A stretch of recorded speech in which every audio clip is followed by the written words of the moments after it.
Okay, good afternoon, everyone. Good evening in UK and around the world. Okay, now we are going to start the pay homage to the Cuban James and then start meditation session for today.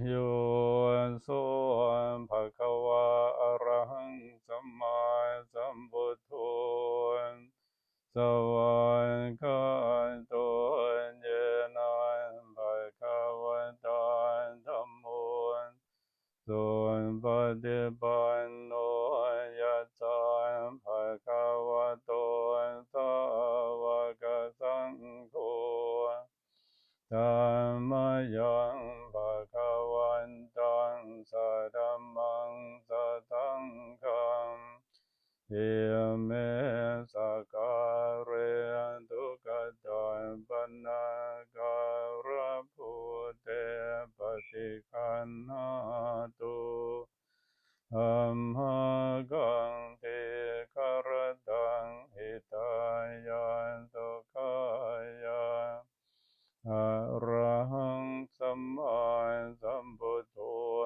Bhagavan Buddhang Bhagavantang Abhivademi Savakato Bhagavata Dhammo Dhammang Namatami Chunpatipanno Bhagavato Savaka Sangho Sanghang Namami Antamayang Buddhasa Bhagavato Bupabhakanamakarang Karomase Namo Tatsā Bhagavato Arahato Samma Sambuddhassa Namo Tatsā Bhagavato Arahato Samma Sambuddhassa Namo Tatsā Bhagavato Arahato Samma Sambuddhassa. With talking some aspect of meditation. Last weekend, I have been invited to Ohio. We have the ceremony there, and we have our friend asking about the meditation. What is the meaning of meditation? What is the Buddhist meditation? So some misunderstood about the concept or the meaning. Many people misunderstand meditation as the escape from life or mysticism. However, the meditation is the mental development and not an escape from life. So one cannot escape from one's life, even if one tries to do so. Whatever one sows and accumulates in life, one reaps the result. So in Buddhism, we hear about this word: do good, get good; do bad, get bad. Life is not the things by itself, but the compound of things. It depends upon the condition that from its existence. When certain conditions come into combination, life is formed. As long as the conditions of life are not brought to an end, just so long that it exists and process. So therefore, there is no escape in any particular form. So what you do here, you can get the result, or what we are here because of what we have done in the past. So as it is the basic rule in Buddhism. So as a human creatures, we need to correct understanding of the true natures of life by right understanding, as in the Four Noble Eightfold Path, the Noble Eightfold Path, right understanding, right thought, right action, as we know already, or right attitudes toward life, may be directed correctly and positively. The right thought or way of thinking is based on the understanding things. To understand life, we need to practice meditation, because also meditation in the Noble Eightfold Path, also the right meditation and right mindfulness. If we divide into three groups, sila, samadhi, and panya. So the right mindfulness and right concentration, right effort, that include in the samadhi group. So we must develop our mind or purification, penetration into truth, and attain the perfection that we call the liberation, or perform the light to overcome the obstacle that we call kilesa, or mental defilement. So it's quite the challenge to understand what the Buddha taught, and we use our organs, we use our body to train the mind, and we have our eyes to see, the mind to realize or to reason. All that is necessary to simply trying to achieve the goal with a firm and vital process. No one obtains anything without putting forth some effort. So life is something to know and understood, not to be ignored. Perfect happiness can be attained here and now. Like when we sitting meditation, we practice mindfulness, then we can achieve. So we have 5, 6 sense doors to train. We have eyes, ears, nose, tongue, skin, and mind. We have to develop these 6 sense faculties through the contemplation and observation. So this is the meaning of samadhi or mindfulness, samadhi or meditation. We use the 5 physical faculties to contemplate the world outside and the world inside.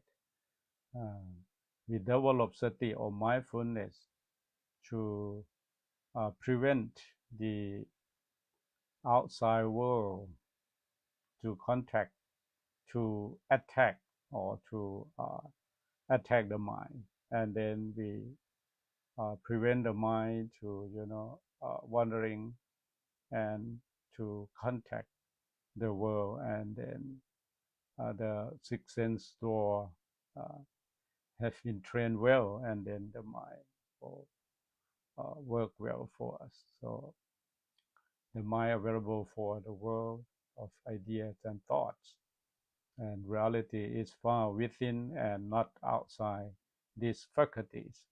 Another meaning of meditation is to remove resentment, or remove the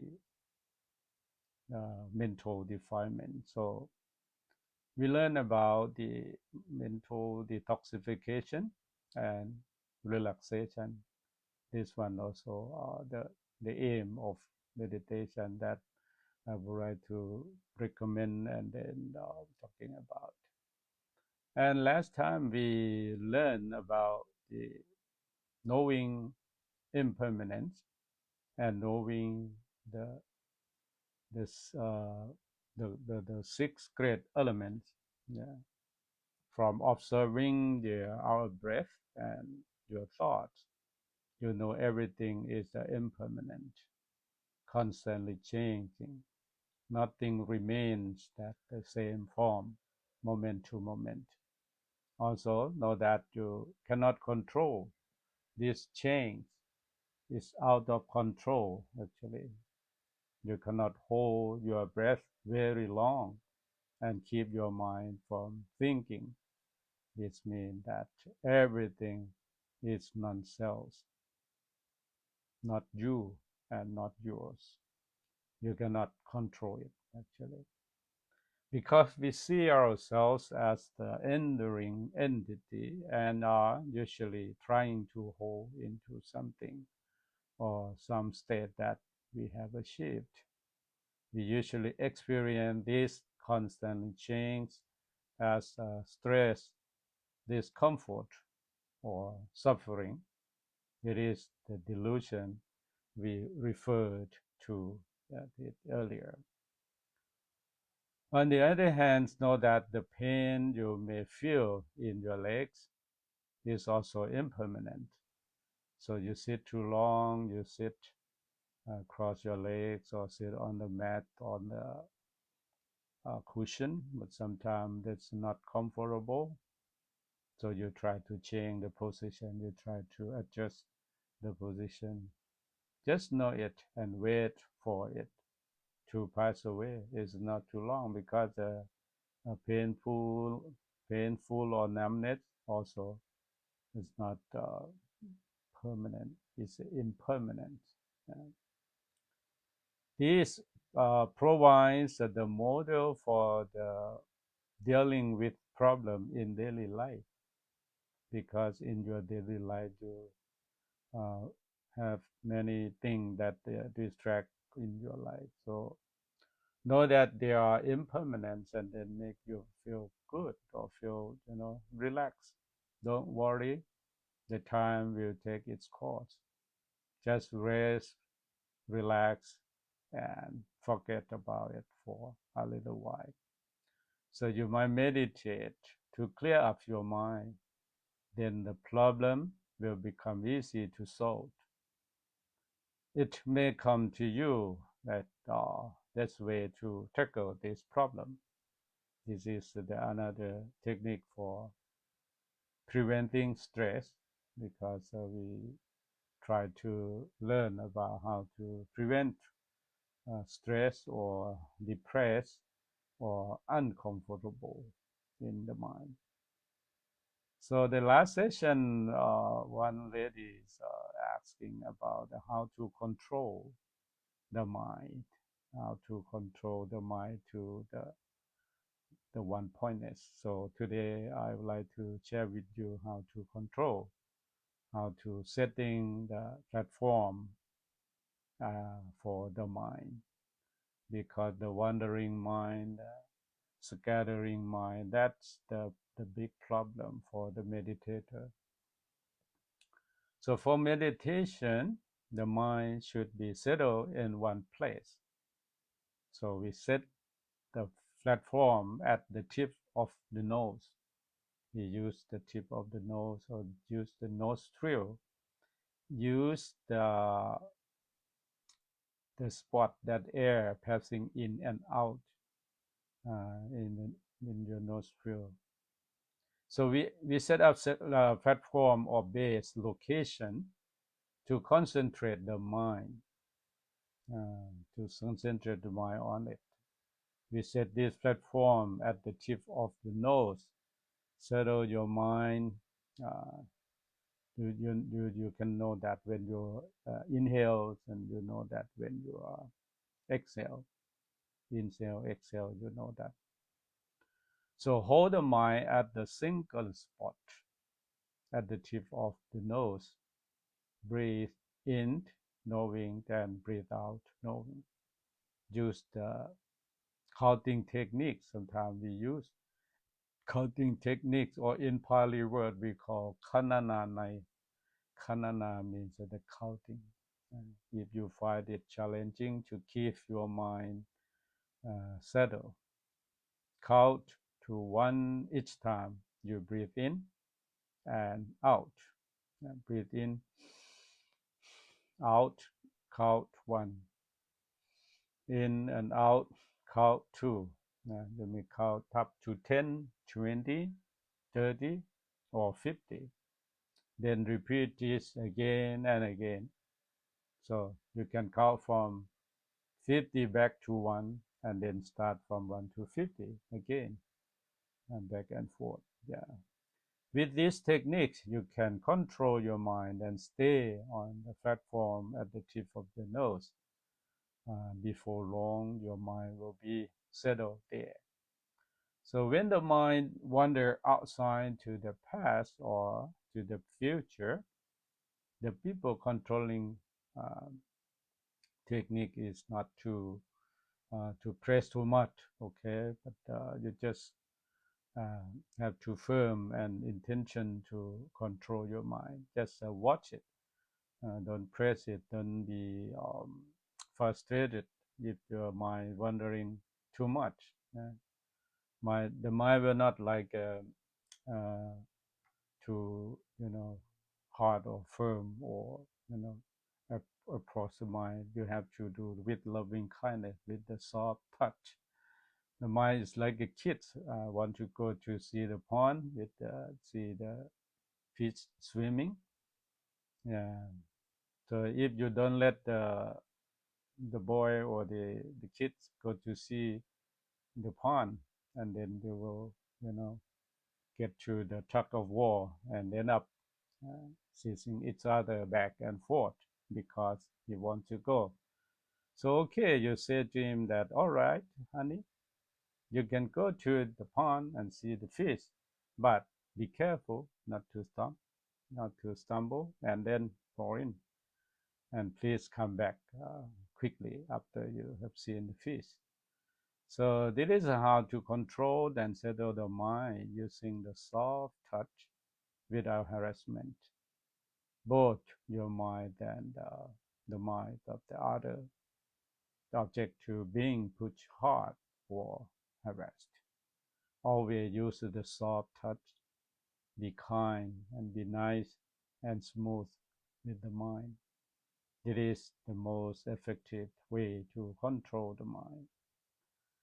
So after you set up the platform at the tip of your nose, and then move the platform to the abdomen, controlling the mind at the tip of the nose is not the ultimate object of meditation. We move further to the abdomen to settle your platform at the abdomen, as I explained the, the last session or before the last session about the rhythm of breathing. Yeah, take a deep breath, hold it, and then let go. See the rising of abdomen clearly. Inhale with the risings and falling of the abdomen, and exhales with the falling. And dramatize this by holding your breath a little bit. Then you will see the risings and falling very clearly. So just observe that abdomen rising. You can touch by your abdomen is touch your clothes or your belt or whatever that when you're breathing deep, breathing in. Next, cut off the feelings of holding your breath, but just concentrate on the risings and the falling. Controlling and concentrating should work together. You are controlling and concentrate clearly on the abdomen as the significant objects of meditation. So settle your mind at the abdomen as long as possible. Stay concentrated and mindful on that spot. So Our practice will concentrate the longest on the abdomen. Eventually, the end result, which occurs automatically after the mind settles, will be brightness, lightness, calmness, contentment, and happiness. And finally, peace, tranquility, and serenity occur. All of this occurs spontaneously when you succeed in controlling your mind and setting at and fixed spot for a sufficient period. In the beginnings, of course, it's very hard, very difficult to do that. But let your minds wander outside and jump to the past or future. Follow the mind and try to bring it back to the base location. You can use it the counting technique if you like, or it work for you. The more you can control your mind to remain settled in a single spot, the more valuable the meaningful your meditation will be. Remain mindful and concentrate on a single point as long as possible. The ordinary mind is like a glass of muddy water. With meditation, we allow it to settle and avoid stirring it up again. Eventually, the water becomes clear and we can see through from the top to the bottom or side to side. When the mind stops clearly and wisdom occurs.